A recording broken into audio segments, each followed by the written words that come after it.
কাজ করে দেখান, যদি কাজ করে দেখাতে পারেন সব মানবো। আওয়ামী লীগ চোর ছিল, বাটপার ছিল, ফ্যাসিবাদী ছিল, সব মানবো। আপনারা করে দেখান। সহজ না। এই 21শে আগস্ট নিয়ে আসলে কি বিচার হবে কোনোদিন? আপনার কি মনে হয়? অনেক, অনেক ধন্যবাদ পূর্ণিয়া ভাই এবং আপনার যারা দর্শক নিশ্চয়ই তাদেরকেও শুভেচ্ছা আমার পক্ষ থেকে। যেটা বলছিলেন যে বিচার আদৌ হবে কিনা, আপাতত হওয়ার তো কোনো সম্ভাবনা নেই। যদি আওয়ামী লীগ কোনোদিন ক্ষমতায় আসে তখন নয় বিচার হবে। তার কারণ আইনগতভাবেই সম্ভবত বিচারের সব পথ রুদ্ধ, বন্ধ। তার কারণ বিচারটা কি হয়েছে আপনারা দেখেছেন, আমরা সবাই দেখেছি। ৫ আগস্টের পরে আ যখন বিভিন্ন গুরুত্বপূর্ণ মামলা সেগুলো থেকে একে, একে সবাই জামিন পেয়ে যাচ্ছিল। কাউকে, কাউকে খালাস করে দেওয়া হচ্ছিল। কোন মামলা একেবারে ভ্যানিশ করে দেওয়া হলো। এবং তার মধ্যে একটা হচ্ছে ২১শে আগস্ট গ্রেনেড হামলা মামলা। এই মামলা থেকে তারেক রহমান মানে আজকে যিনি প্রধানমন্ত্রী, সাবেক স্বরাষ্ট্রমন্ত্রী লুৎফুজ্জামান বাবুর সহ আরো যারা ছিলেন মৃত্যুদণ্ডপ্রাপ্ত আসামি হোক আর যাবজ্জীবন কারাদণ্ডপ্রাপ্ত হোক অথবা ১০ বছরের সাজাপ্রাপ্ত আসামি হোক সবাইকেই খালাস করে দেওয়া হলো। খালাস হতেই পারে যদি আপিলে গিয়ে দেখা যায় যে শক্ত কোনো তথ্য প্রমাণ নেই, হতে পারে। এটা অস্বাভাবিক কিছু নেই। কিন্তু প্রশ্নটা হচ্ছে যে ২১শে আগস্ট গ্রেনেড হামলা বলে এই পৃথিবীতে কি কিছু ঘটেনি? অথবা ঘটলে কারা ঘটিয়েছে? আমি সে প্রসঙ্গে আসছি। আমি বলছিলাম যে সব পথ রুদ্ধ বা বন্ধ। কারণ হচ্ছে যে একেবারে সর্বোচ্চ আদালতের আপিল বিভাগ কর্তৃক এই মামলা থেকে সব ধরনের সবকিছু মানে নাই করে দেওয়া হয়েছে। তাদের বিচারের রায়ে সবাই খালাস। আচ্ছা, ভালো কথা। কিন্তু হাইকোর্ট যে একটি নির্দেশনা দিয়েছিল যে মানে আজকে যিনি দুদকের চেয়ারম্যান সাবেক বিচারপতি জনাব আসাদ সাহেব, তিনি হাইকোর্টে যখন ছিলেন তার বেঞ্চেই এই মামলার শুনানি হয়েছিল, চূড়ান্ত শুনানি। তো তিনি সবাই খালাস করে দিলেন, ভালো কথা। কিন্তু তিনি কিন্তু একটা নির্দেশনা দিয়েছিলেন যে কারা এই ঘটনা ঘটিয়েছে, কিভাবে ঘটেছে তার জন্য স্বরাষ্ট্র মন্ত্রণালয়কে নির্দেশ দেওয়া হচ্ছে আবারও ভালো করে তদন্ত করে দেখতে। এটুকু একটি আশার বাণী ছিল যে না কোনো একটা তদন্ত হতে পারে। কিন্তু আপিল বিভাগে গিয়ে কি হলো? সৈয়দ রিফাত আহমেদ, যার বাবা ব্যারিস্টার সৈয়দ ইশতিয়াক আহমেদ নামকরা আইনজীবী ছিলেন, এবং সৈয়দ রিফাত আহমেদ যিনি ৫ আগস্টের পর প্রধান বিচারপতি হলেন, তিনিও অ্যাজ এ পার্সন সজ্জন ব্যক্তি আমরা জানি। কিন্তু তিনি যে একটা বিশেষ গোষ্ঠীর পারপাস সার্ভ করেছেন, ডক্টর ইউনূস সরকারের সব ধরনের পারপাস সার্ভ করেছে, তার একটা বড় দৃষ্টান্ত হচ্ছে এটি। তিনি হাইকোর্টের নির্দেশনাটাও বহাল রাখলেন না। মানে হাইকোর্টের ওইগুলো সব বাদ দিয়ে দিলেন, যেসব নির্দেশনা দিয়েছিলেন হাইকোর্ট থেকে যে নির্দেশনাগুলো দেওয়া হয়েছিল। তার মানে কি হলো? মানে একটা চরম ভয়ঙ্কর জঘন্য দৃষ্টান্ত আমাদের সামনে উপস্থাপন করে গেলেন সৈয়দ রিফাত আহমেদ বা ডক্টর ইউনূস সরকারের ইন্ধনেই তো এটি হয়েছে, স্পষ্ট আমরা বলতে পারি। এটি নিম্ন আদালত তো সরকারের অধীনে, আর উচ্চ আদালত নিয়েও তো নানান ধরনের প্রশ্ন রয়েছে, এবং তার এগুলো বললে আদালত অবমাননা হয় কিনা আমি জানি না, না হওয়ার কথা। তার কারণ ৫ আগস্টের সময় তো আমরা ৫ আগস্ট পরবর্তী সময় তো আমরা দেখেছি কিভাবে বিচারপতিদের বাধ্যতামূলক অবসরে পাঠানো হচ্ছিল, কিভাবে মব ক্রিয়েট করে তাদের পদত্যাগের জন্য দাবি জানানো হচ্ছিল, এবং তারা স্বাধীনভাবে কাজ করতে পারছিলেন না। নিঃসন্দেহে ডক্টর ইউনূস সরকার যা বলেছে অন্তত ওই ১.৫ বছর সব ধরনের আদালত তাই শুনেছে, আমাদেরকে একটু বলতে হচ্ছে, বাধ্য হয়ে বলতে হচ্ছে। তো যখন সৈয়দ রিফাত আহমেদ মানে প্রধান বিচারপতি তার নেতৃত্বে আপিল বিভাগে পূর্ণাঙ্গ বেঞ্চ যখন এটি মানে সবাইকে খালাস করে দিলেন এবং হাইকোর্টের ওই নির্দেশনাটাও রাখলো না, তার মধ্য দিয়ে তো আর কিছু থাকে না। তদন্ত, পুনঃ তদন্ত আর কে করবে? হাইকোর্টের নির্দেশনাটা তো বহাল রাখলো না। এই জায়গা থেকে বলছি যে আপাতত এই বিচার যে হচ্ছে বা হবে বা কোনো আশা বা জাগা নিয়ে কোনো কথা এরকম শোনানোর সম্ভবত কেউ নেই। দ্বিতীয়ত হচ্ছে কারা ঘটিয়েছে, মানে হাইকোর্ট যে নির্দেশনা দিয়েছিল তদন্তের, প্রথমে বললাম যে কেউ না কেউ ঘটিয়েছে, হয়তো তদন্ত হবে, এটুকু একটি আশার জায়গা ছিল। কিন্তু আপিল বিভাগের রায়ের মাধ্যমে এটি প্রমাণিত হয়েছে যে ২১শে আগস্ট যে ভয়ঙ্কর গ্রেনেড হামলা এরকম কিছু বাংলাদেশে ঘটেনি। তো ঘটলে তো একটা তদন্ত হতো, কেউ না কেউ ঘটিয়েছে। তা এখন অনেকে মজা করে বলেন, আমি বলি যে হযরত ইসরাফিল আলাইহিস সালাম সম্ভবত সিংহায় ফু দিলেন আর ২১শে আগস্টের মানে 2004-এ 21শে আগস্টের গ্রেনেড হামলাটি হলো। অথবা মনে করেন যে ওই সময় তো কেউ বলতেন বা বলেছেন সংসদে দাঁড়িয়ে যে শেখ হাসিনা নিজে ভ্যানিটি ব্যাগে করে গ্রেনেড নাকি নিয়ে গিয়েছিলেন, তিনিই সেটি বিস্ফোরণ ঘটিয়েছেন, নাটক করেছেন। আবার ওই সময় বিচারপতি সুলতান আহমেদ, আমার যদি খুব ভুল না হয়ে থাকে, একটা তদন্ত কমিশন হয়েছিল বিচার বিভাগে নাকি একটা হয়েছিল। তার যিনি প্রধান ছিলেন তিনি বললেন যে এটি ভারতের গোয়েন্দা সংস্থা রয়ের কাজ। এটি ঘটিয়েছে গ্রেনেড হামলা। আচ্ছা ধরে নিলাম দুটো দুটোর যেটিই সত্য হোক অথবা দুটোই যদি সত্য হয়ে থাকে যে শেখ হাসিনা গ্রেনেড নিজের ভ্যানিটি ব্যাগে করে নিয়ে গিয়েছিলেন অথবা ভারতের গোয়েন্দা সংস্থা এটি ঘটিয়েছে, তাহলে কেউ তো ঘটিয়েছে। তো শেখ হাসিনা ঘটিয়ে থাকলে শেখ হাসিনা অপরাধী, তাহলে তদন্ত হবে না? শেখ হাসিনার বিরুদ্ধে তো তদন্ত হবে। তিনি যদি নিজে এই ঘটনা ঘটিয়ে থাকেন বা যদি করে থাকে, তারও তো একটি তদন্ত হবে। কি হলো? কিছুই না। তাহলে এটি কারা ঘটালো? ঘটায়নি কেউ। ঘটেনি কিছু। ওই সময় আচমকা আমরা কোন একটা বিস্ফোরণ শুনতে পেয়েছিলাম। ওই সময় আচমকা ভুল করে টেলিভিশনে নিউজ দেওয়া হয়েছিল, পত্র-পত্রিকা খবর ছাপা হয়েছিল। আসলে পৃথিবীতে ২১শে আগস্ট গ্রেনেড হামলা বলে কিছু ঘটেনি। যা ঘটেছে নূহ-নবীর আমলে, হয়তো প্রাগৈতিহাসিক যুগে, হয়তো সেগুলো রূপকথার গল্প বা মিথ, এর বাইরে কিছু নয়। মানে আমাদের দুর্ভাগ্য যে এই কলঙ্ক আমাদের জাতিকে বয়ে বেড়াতে হবে। আবার আওয়ামী লীগ কোনদিন আসবে কি আসবে না সেদিকে তাকায় থাকতে হবে। মুজিবুর পান্না, প্রধানমন্ত্রী তারেক রহমানের ভারত সফর নানান নাটকীয়তা, বিবৃতি, বাধা বিবৃতি, কথা, যাবেন কি যাবেন না, একটা টানাটানি। একদিকে মনে হয় পাকিস্তানিরা টেনে ধরে যায় না, ভারতে গেলে সব আবার ভারতে হয়ে যাবে। আবার ভারতের ডিজেলও লাগে, কাঁচামরিচও লাগে। আবার আজকে দেখেন ঘটনা ঘটলো, রয়টার্স বলছে যে তারেক রহমান যাচ্ছেন ইন্ডিয়াতে। ইন্ডিয়ার রাষ্ট্রপতি ভবন থেকে একটা বিজ্ঞপ্তি দিয়ে সেটা আবার 1 ঘন্টার মধ্যে প্রত্যাহার করা হয়েছে। এই নাটকীয়তারা কোথায় গিয়ে ঠেকছে বলে মনে করেন আপনি? অনেকের কাছে রাষ্ট্রপতি ভবনে, মানে ভারতের রাষ্ট্রপতি ভবন থেকে যে নির্দেশনাটি বা নোটিশ দিয়ে প্রত্যাহার করে নেওয়া হলো ওটি, নাকি সার্বিক যে নাটকীয় ঘটনাগুলো ঘটছে? সার্বিক, সার্বিক মানে উনি ভারত যাবেন কি যাবেন না, যাবেন কি যাবেন না। আচ্ছা, প্রথমত হচ্ছে যে ভারতের রাষ্ট্রপতি ভবন থেকে যে নোটিশটি দেওয়া হয়েছিল তাদের কি একটি মহড়া ছিল। ওখান ওখান থেকে বলা হলো, একটা নোটিশ দেওয়া হলো যে 22শে আগস্ট বাংলাদেশের প্রধানমন্ত্রী যেহেতু আসছেন, তার কোনো নিরাপত্তা বা তার নানান কাজে ব্যস্ততার কারণে এই রাষ্ট্রপতি ভবনের যে মহড়া সেটি বাতিল করা হলো।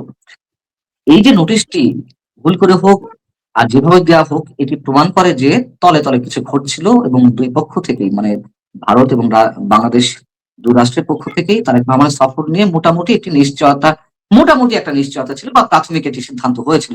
নাহলে এই ধরনের সিদ্ধান্ত, এই ধরনের নোটিশ তো ভারতের রাষ্ট্রপতি ভবন থেকে দেওয়ার কথা নয়, তাই না? যে তাদের ওখানে যে মহড়া সেটি বাতিল করা হলো। যাই হোক, ভুল করে দেওয়া হয়েছিল, কিন্তু পরে সেটি প্রত্যাহার করা হয়েছে। আর সার্বিকভাবে আমাদের পক্ষ থেকে যা হচ্ছে, বাংলাদেশ সরকার পক্ষ থেকে, দেখুন এটি নাটক বটে, আমি বলবো সস্তা দরের নাটক। এই নাটকের কোনো মান নেই। যদি আমি আরেকটু সহজ ভাষায় সরাসরি বলি যে কূটনৈতিক তৎপরতা দেখানো হচ্ছে আমাদের পক্ষ থেকে বা কূটনৈতিক জায়গা থেকে যেসব কথাবার্তা বলা হচ্ছে, এটা কোনো কূটনীতি নয়। এটি আপনি বলছেন যে ওই একটি পক্ষ টেনে ধরার চেষ্টা করছে আমাদের প্রধানমন্ত্রীকে, বা কোন একটি শক্তি তার ঘাড়ে সওয়ার হয়েছে। এই ঘাড়ে সওয়ার হওয়া শক্তিকে নামাতে পারছে না, অথবা কেউ পিছন থেকে টেনে ধরছে। এদের মন রক্ষা করতে গিয়ে সস্তা দরের নাটক করা হচ্ছে। রয়টার যে সংবাদটি দিয়েছে, বা তার আগে সম্ভবত ইন্ডিয়ান এক্সপ্রেস এটি খবর দিয়েছে, তারেক রহমান সাহেব 22 তারিখ, মানে 23 থেকে 25 তারিখ ভারত সফর করতে পারেন বা করছেন বা ভারতে যাবেন। আমার ধারণা এর সত্যতা 70 থেকে 80 ভাগ। তার কারণ আমি নিজেও কোথাও কোথাও বলেছি বা সামাজিক যোগাযোগ মাধ্যমে এই ধরনের স্ট্যাটাস দিয়েছি যে তিনি যাবেন। তো দেখুন, না গিয়ে উপায় নেই, সোজা কথা। এখন স্বার্থটা আমাদের আগে। ভারতের পক্ষ থেকে যেই আহ মানে মুখিয়ে বসে আছে তারা, যে আমাদের প্রধানমন্ত্রী যাবেন, বা তারা বেশ উদগ্রীব, তারা বেশ আন্তরিক, তারা দফায় দফায় আমন্ত্রণ জানাচ্ছে, দফায় দফায় কথা বলছে। দীনেশ ত্রিবেদী, ভারতীয় হাই কমিশনার, তিনি এমন নমনীয় ভাবে কথা বলছেন এবং তিনি আশাবাদ ব্যক্ত করছেন। অনেকে বলছেন, এই দেখো আমরা চোখে চোখ রেখে কথা বলছি, এই দেখো শক্ত হলে কি করা হয় বা কি হয়, ভারতের মতন শক্তিশালী রাষ্ট্র তারা এখন আমাদের পায়ের কাছে এসে বসছে। দেখুন এগুলো হচ্ছে বালখিল্য কথাবার্তা। ভোটের কি লাভ আমাদের প্রধানমন্ত্রীকে নিয়ে? তারা কি এমন মানে রাজ্য জয় করবে? ভারতের দুটি স্বার্থ, অবশ্যই ভারতের স্বার্থ আছে। এক হচ্ছে তাদের বর্ডার সিকিউরিটি এনশিওর করা। বাংলাদেশে যে জঙ্গিবাদের উত্থান ঘটছে বলে নানানভাবে অভিযোগ, উগ্র সাম্প্রদায়িকতাবাদের উত্থান ঘটছে, সেই জায়গা থেকে ভারত তার ভারত বাংলাদেশের যে ৪,০০০-এরও বেশি কিলোমিটারের যে সীমান্ত রয়েছে, সেই সীমান্ত নিয়ে তারা উদ্বিগ্ন। তারা সবসময় এটি নিয়ে উদ্বিগ্ন। আমাদের তো নিশ্চয় মনে আছে সাবেক প্রধানমন্ত্রী শেখ হাসিনা বলেছিলেন যে, "আমি ভারতকে কি দিয়েছি সারা জীবন ভারত মনে রাখবে।" এবং এটি নিয়ে আমরা তখন ট্রল করেছিলাম। অনেকেই ট্রোল করেছে। যে কি এমন দিয়েছে? ভারতকে সব দিয়ে দিয়েছে। ভারতের কাছে কি দেশ বিক্রি করে দিয়েছে শেখ হাসিনা? যে ভারত সারা জীবন মনে রাখবে? আসলে শেখ হাসিনা ভারত বাংলাদেশ সীমান্তের জায়গা থেকে সব ধরনের সিকিউরিটি এনশিওর করেছিল। পরেশ বড়ুয়া কিংবা অনুপ চেটিয়া, ভারতের যে বিচ্ছিন্নতাবাদী সংগঠন উলফার যে নেতারা, তাদেরকে আটক করে ভারতের কাছে হস্তান্তর করেছিল প্রত্যর্পণ চুক্তির আওতায়। এটিই শেখ হাসিনা মিন করেছিলেন। এবং ভারতের প্রতি যারা হুমকি ছিল এদেশের, তাদেরকে নিয়ন্ত্রণে আনতে পেরেছিলেন। এইজন্যই শেখ হাসিনা এই কথাগুলো বলেছিলেন। আর ভারতের কি চাওয়া? ভারত যেটি চায়, চীনের প্রভাব মোকাবেলা করা। আমরা দেখছি যে একদিকে কথিত মার্কিন বাণিজ্য চুক্তির কারণে যুক্তরাষ্ট্রের দাস অনুদাসে আমরা যেমন পরিণত হয়েছি, আবার অন্যদিকে আমরা চীনের পেটের মধ্যে ঢুকে যাচ্ছি। চীন যে করিডোরের প্রস্তাব দিয়েছে, মানে মিয়ানমার হয়ে বাংলাদেশ যে তাদের যে অর্থনৈতিক করিডোর, অবশ্য এটা ভালো। আমি বলছি না যে এখানে যাওয়া যাবে না, এটি আমি একবারে বলছি না। কিন্তু আমরা সম্মতি দেওয়ার আগে চীনের রাষ্ট্রদূত ইয়াও ওয়েন বলে ফেললেন যে বাংলাদেশ চীনের অর্থনৈতিক করিডোরে যুক্ত হচ্ছে, ঘোষণা দিয়ে দিল। তার মানে বোঝা যাচ্ছে যে এতটাই প্রভাব বিস্তার করছে চীন। তারপর আবার তিস্তা বহুমুখী প্রকল্পে চীনের অর্থায়ন করার বিষয়টি মোটামুটি একটা প্রাথমিক সিদ্ধান্ত নেওয়া হয়েছে বাংলাদেশ পক্ষ থেকে। হ্যাঁ, চীনের কাছ থেকে অর্থ নেবে। এই সব জায়গা থেকে চীনের প্রভাব মোকাবেলা করতে চায়। এই জন্যই তাদের এত নমনীয়তা, এই জন্যই তারেক রহমান সাহেবকে তারা নিতে চায়, এই জন্যই তারা আলোচনায় বসে বাংলাদেশকে তাদের আস্থায় নিতে চায় এবং বাংলাদেশের উপরে তারা যে জিনিসগুলো চায় সেই প্রভাবটা বিস্তার করতে চায়। তারা তো চাইবে তাদের জাতীয় স্বার্থের জায়গা থেকে এইগুলো করতে। এই হচ্ছে তাদের চাওয়া। আর আমাদের কি? আমাদের চাওয়া পাওয়ার বিষয় তো আরো বেশি। মনে করেন যে সীমান্তে যে উত্তেজনা রয়েছে, যে পৌঁছানের ঘটনা ঘটাচ্ছিল ভারত, হয়তো কিছুদিন ধরে বন্ধ রয়েছে, কিন্তু ঘটাচ্ছিল তো, সেগুলো কিভাবে বন্ধ করা যায়? আমাদের যেই বাণিজ্য ঘাটতি, সেগুলো কিভাবে আমরা রপ্তানিটা বাড়াতে পারি? আমাদের যে সীমান্ত হত্যাকাণ্ড ভারতের বিএসএফ এর মাধ্যমে যেগুলো হয়, সেগুলো কিভাবে বন্ধ করা যায়? এবং সবচেয়ে বড় যে ইস্যু, ভারতের সাথে আমাদের যে ৫৪টা অভিন্ন নদী, তার হিসাবগুলো তো আমাদের নিতে হবে। গঙ্গার পানি বন্টনের চুক্তি ৩০ বছর মেয়াদী যে চুক্তি, সেই চুক্তির মেয়াদ শেষ হচ্ছে ডিসেম্বরে। সেটি নবায়ন করতে হবে না? ভারতের কাছে আমাদের পক্ষ থেকে, বাংলাদেশের পররাষ্ট্র মন্ত্রণালয় থেকে বলা হয়েছে যে আলোচনা না করা পর্যন্ত যেন এই চুক্তি কন্টিনিউ করা হয়। আপনি কি জান? মানে ভারত কি বাংলাদেশের কাছে ভুটান? আমরা বলবো আর ভারত সেটি একেবারে সুসুর করে মেনে নেবে, কোন ধরনের আলোচনা ছাড়াই সেই চুক্তি নবায়ন করবে বা কন্টিনিউ করবে? এটি হয়? এখানেই আমি বলছি যে আমাদের কূটনৈতিক দক্ষতা বা কূটনৈতিক পারদর্শিতা যে কত বড় ধরনের ঘাটতি রয়েছে, এটি তেমন সেইগুলো প্রমাণ করে।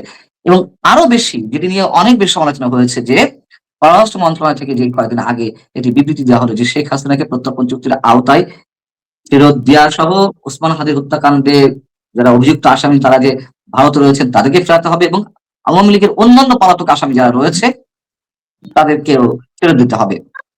এত সোজা না, এগুলো শুনতে খারাপ লাগতে পারে যে বোধহয় আমাদের দেশের বিপক্ষে গিয়ে কথা বলছি। ভাই, যদি বাস্তবতা সেটি মানতে হবে। শেখ হাসিনাকে ফেরত দেবে না ভারত, কোন অবস্থাতেই প্রত্যর্পণ চুক্তির আওতায় ফেরত দিবে না। কিন্তু প্রত্যর্পণ চুক্তির আওতায় পড়েন না, এগুলো নিয়ে কথা হয়েছে। আপনি বলেছেন, আপনার অনুষ্ঠানে আরো অনেক কথা বলেছেন, আমিও বলছি এবং আরো অনেকে কথা বলছেন। শেখ হাসিনা প্রত্যর্পণ চুক্তির আওতায় বন্দী হিসেবে ভারতে নেই। তিনি যখন যান তিনি তো বন্দী হয়ে যাননি বা তাকে বন্দী করেনি, এবং তাকে তো ভারত সাবেক প্রধানমন্ত্রী হিসেবেই নিরাপত্তা দিয়ে রেখেছে। এবং প্রত্যর্পণ চুক্তির যে একটি বিশেষ ক্লজ, যদি ভারত বাংলাদেশ দুই রাষ্ট্রের কোনো এক রাষ্ট্রের কোনো এক দেশের কোনো এক ব্যক্তি অন্য রাষ্ট্র গিয়ে আশ্রয় নেয়, ওই আশ্রয় দানকারী রাষ্ট্র যদি মনে করে সংশ্লিষ্ট ওই ব্যক্তিকে নিজ দেশে যদি ফেরত দেওয়া হয়, তাহলে তার সঙ্গে রাজনৈতিক প্রতিহিংসাপরায়ণ আচরণ করা হবে। এটা স্পষ্ট রয়েছে। এটি বাংলাদেশের ক্ষেত্রে হতে পারে, ভারতের ক্ষেত্রে হতে পারে। মনে করেন যে বাংলাদেশে যে অনুপ চেটিয়া বা পরেশ বড়ুয়া ছিল আটক অবস্থায়, যদি বাংলাদেশ সরকার বা তখন তো আওয়ামী লীগ সরকার ছিল বা বিএনপি সরকার, যে কেউ যদি মনে করতো যে না, তাদেরকে ফেরত দেওয়া যাবে না, তাদেরকে ফেরত দেওয়া হলে তাদের সাথে রাজনৈতিক প্রতিহিংসাপরায়ণ মানে আচরণ করা হবে, অথবা তাদের বিরুদ্ধে যে রায় ঘোষিত হয়েছে বা বিচার হচ্ছে বা হবে সেগুলো রাজনৈতিক প্রতিহিংসা জায়গা থেকে হবে, তাহলে বাংলাদেশ ফেরত দিত না। অতএব এখানে কোনো অবস্থাতেই ভারত শেখ হাসিনাকে ফেরত দিবে না। উল্টো তাদের আদালতে এই বিষয়টি নিয়ে যাওয়া হচ্ছে যে তিনি প্রত্যক্ষ চুক্তির আওতায় পড়েন কিনা, অথবা বাংলাদেশের আন্তর্জাতিক অপরাধ ট্রাইব্যুনাল তার বিরুদ্ধে যে রায় ঘোষিত হয়েছে এই রায়টা আসলেই জাজমেন্টাল কিনা, আসলেই সঠিক কিনা। তারা যদি এখন যদি কেন, আমি নিশ্চিত হয়ে বলছি, চোখ বন্ধ করে বলছি, ভারতের আদালতে ম্যাজিস্ট্রেট পর্যায়ে যাবে। যদি যায় তাহলে আমি বলতে পারি অন্তত যে এটি খারিজ হয়ে যাবে। তারা শেখ হাসিনা বলবে যে শেখ হাসিনার সাথে প্রতিহিংসাপরায়ণ আচরণ করা হচ্ছে, এগুলো তারা বলবে। এবং শেখ হাসিনা ইস্যুতে শুধুমাত্র বর্তমান মোদী সরকার নয়, ভারতের অন্যান্য রাজনৈতিক দলও তারা একমত যে শেখ হাসিনা ইস্যুতে তারা কোনো দ্বিমত পোষণ করছে না, তাকে ফেরত দিতে চাইছে না। আপনি শুনেছেন কোন রাজনৈতিক দল বলছে যে শেখ হাসিনাকে ফেরত দেওয়া হোক? বলছে না তো, অতএব দিবে না, এটাই চরম বাস্তব। তাহলে সেই ইস্যুটিকে সামনে রেখে যখন শর্ত জুড়ে দেওয়া হচ্ছে যে তাকে ফেরত দেওয়া না হলে আমাদের প্রধানমন্ত্রী যাবে না, অনুকূল পরিবেশ সৃষ্টি না হলে যাবে না, এটা কোন ধরনের কথা? আর দ্বিতীয় কথা হচ্ছে শেখ হাসিনা ইস্যুতেই আমাদের সব জাতীয় স্বার্থ আটকে থাকবে। আর শেখ হাসিনা ঘোষণা দিয়ে তিনি ডিসেম্বরে আসবেন, ওয়েলকাম জানান, ওয়েলকাম জানিয়ে তাকে অ্যারেস্ট করুন, সমস্যা কি? এখন তো আগস্ট মাস শেষ হতে চলেছে, সেপ্টেম্বর অক্টোবর নভেম্বর 3 মাস, ডিসেম্বরে যদি তিনি সত্যি সত্যিই আসেন, সমস্যা কি? তার চেয়ে বড় কথা সেখানে শেখ হাসিনা আসবেন কি আসবেন না, তিনি এলে কি পরিস্থিতি হবে, তাকে আটক করা যাবে কিনা, তার চেয়ে বড় কথা আমাদের জাতীয় সব স্বার্থ, এই যে পানি বন্টন চুক্তি, অন্যান্য নদীর পানির হিস্সা, এই যে সীমান্ত ইস্যুতে যে জটিলতাগুলো, এই যে নানান ধরনের বাণিজ্য সংক্রান্ত বিষয়, এইগুলো সব কেন আটকে থাকবে? কি কারণ? শেখ হাসিনা তো প্রাসঙ্গিক নয়। এটি তো সরকারের নীতি নির্ধারক থেকে শুরু করে সরকারের যারা স্টেক হোল্ডার আছে, সরকারের সমমনা যে রাজনৈতিক দলগুলো আছে, এনসিপি, জামাতে ইসলামী, তারা সবাই বলছে শেখ হাসিনা প্রাসঙ্গিক নয়। তার শেখ হাসিনা যদি প্রাসঙ্গিক না হয়ে থাকে তাহলে এত শর্ত কেন? শেখ হাসিনার সাথে আমাদের অন্য সবকিছু আটকে থাকবে কেন? অতএব যা কিছু হচ্ছে এগুলো মোটেই কূটনৈতিক সুলভ দক্ষতার পরিচয় দেওয়া হচ্ছে না। এবং আমার ধারণা রয়টার্স যেটি বলেছে, ইন্ডিয়ান এক্সপ্রেস যেটি বলছে, এই ধারণা আগেই পোষণ করে রেখেছি, তারেক রহমান সাহেব যাবে, এবং আমার ধারণা তিনি নিজে যেতেও ইচ্ছুক।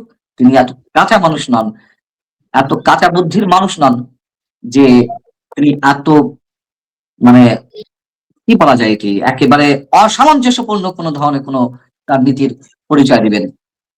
সবচেয়ে বড় কথা হচ্ছে আপনি যেটা বলছিলেন ওটি, যে বিশেষ একটি শক্তি, ডক্টর ইউনূসের যারা দোসর, যারা এই যে কথিত বিপ্লব করেছে, এই যে এনসিপি, জামাতে ইসলামী, এদেরকে প্রশ্ন রাখতে গিয়ে, অথবা এক বাক্যে যদি বলতে হয়, পাকিস্তান পন্থী যারা রয়েছে বা পাকিস্তানকে খুশি করতেই বিএনপির ভেতরে একটি অংশ রয়েছে পাকিস্তান পন্থী, এটা ওপেন সিক্রেট, এদেরকে খুশি রাখতেই তারেক রহমান সাহেব সম্ভবত সামলাতে পারছেন না, এবং তিনি শেষমেশ যাবেন, এটি আমার ধারণা। যাওয়া উচিত। শেষ করব আজকে সংক্ষিপ্ত আলোচনা একটা জনদুর্ভোগের দিকে একটু নজর দিয়ে। ছোট্ট করে আপনি বিষয়টা টের পাচ্ছেন, বাংলাদেশে ঢাকা শহরেই তো আছেন, বিদ্যুৎ আর গ্যাসের কি পরিস্থিতি, বর্ণনা করার কিছু নাই। আমরা যখন আলোচনা করছি প্রত্যেকটা এন্ড থেকেই শুনি, আবার ঢাকায় যেখানে মুখ করি গ্রামে যেখানে মুখ করি, বিদ্যুৎ এবং গ্যাস এই ভয়ঙ্কর একটা অবস্থায় এসে দাঁড়িয়েছে, দোষ সবটা আওয়ামী লীগের। অন্তত প্রধানমন্ত্রীর তথ্য উপদেষ্টার কথা যদি মেনে নেই, তো আওয়ামী লীগের দোষ। 2.5 বছর আগে তারা জানতো, 2.5 বছর পরে বিএনপি ক্ষমতায় আসার 6 মাস পরে এইভাবে বাংলাদেশের বিদ্যুৎ এবং গ্যাসের ক্রাইসিস শুরু করতে হবে, তাই তো ব্যাপারটা নাকি? হ্যাঁ, তারা যা বলছে এখন তারা দেশের হত্যাকর্তা, এখন তাদের কথা তো মানতেই হবে, তাই না? কিন্তু তাদের কথা মানবো যে তারা অর্ধেকটা বলে অর্ধেকটা বলে না। হ্যাঁ, মনে করেন যে সব দোষ নন্দ ঘোষ। এই যে ডক্টর ইউনূসের যে জঙ্গি শাসন 1.5 বছরের, কোন ইস্যুতে আপনি ডক্টর ইউনূসকে দোষারোপ করতে দেখেছেন? কোন ইস্যুতে? ডক্টর দেবপ্রিয় ভট্টাচার্যের মতন অর্থনীতিবিদেরা, যারা আওয়ামী লীগের তুমুল সমালোচক ছিলেন, বা সিপিডির মতন গবেষণা প্রতিষ্ঠান, তারা তো বলেছে যে শেখ হাসিনা বা আওয়ামী লীগ যেই জায়গায় দেশের অর্থনীতিকে রেখে গিয়েছিল, তার চেয়ে আরো বাজে অবস্থায়, ভয়ঙ্কর অবস্থায় ডক্টর ইউনূস রেখে গেছে। এখন দেশের অর্থনীতি নিয়ে যে সমস্যা, সেখানে আওয়ামী লীগ কিছু রেখে যায়নি, আওয়ামী লীগ শেষ করে গেছে। বিদ্যুতের সমস্যা, আওয়ামী লীগ শেষ করে গেছে। রাজনৈতিক সমস্যা, আওয়ামী লীগের দোসররা বা ফ্যাক্টরিবাদী যারা আছে তারা সমস্যা করছে। কূটনীতিতে সমস্যা, সেখানেও শেখ হাসিনা, সেখানে শেখ হাসিনার সত্য, মানে সব কিছুতে শেখ হাসিনা। এখন শেখ হাসিনা প্রাসঙ্গিক নয়, আবার শেখ হাসিনা সব জায়গাতেই আছেন। রাজনীতিতে, কূটনীতিতে, অর্থনীতিতে, সব জায়গাতে আছেন। অতএব এই মানুষগুলোর কথাবার্তা যে কতটা স্ববিরোধী, এগুলো থেকে প্রমাণ পাওয়া যায়। তো বিদ্যুতের কথা কিন্তু বলতে হয়। আপনি তো বলেছেন যে ছোট করে আলোচনা করে শেষ করবেন। আসলে এটা তো অনেক দীর্ঘ বিষয়। আমি ছোট্ট করে বলি।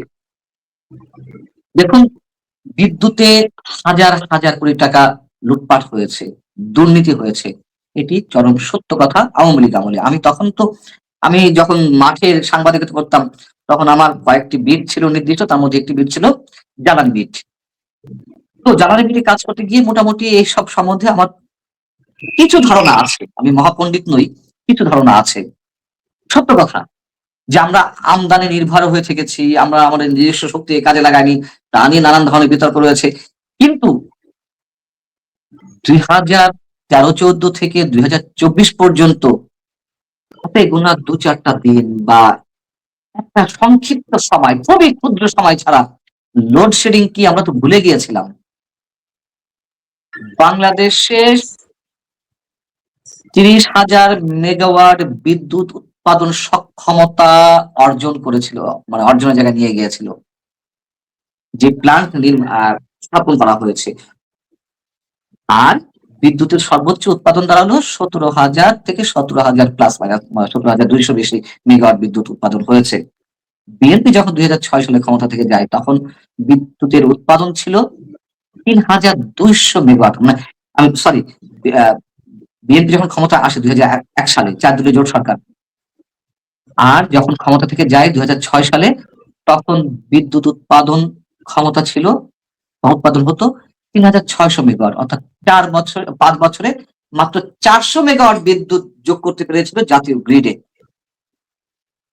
তাহলে তারা যখন এই কথা বলে যে আওয়ামী লীগের দোষ সব, এই লোডশেডিং ইত্যাদি ইত্যাদি যা করছে, গ্যাস নাই, আরে বাবা, আওয়ামী লীগ তো 2টি এলএনজি টার্মিনাল করে গিয়েছিল কক্সবাজারে, মহেশখালীতে। তার একটি এখন অগ্নিকাণ্ডের দুর্ঘটনার কারণে বন্ধ আছে, এখনো সেটি উৎপাদনে যেতে পারেনি। সেটাই তো রেফারেন্স দেওয়া হচ্ছে, সেই আওয়ামী লীগ আমলে করা 2টি এলএনজি টার্মিনাল। তাহলে আওয়ামী লীগ যদি ওই 2টি না হতো, তাহলে কি হতো? দেখুন কথাবার্তা কতটা স্ববিরোধীরা, এবং বলছে যে আওয়ামী লীগ কিছুই করেনি।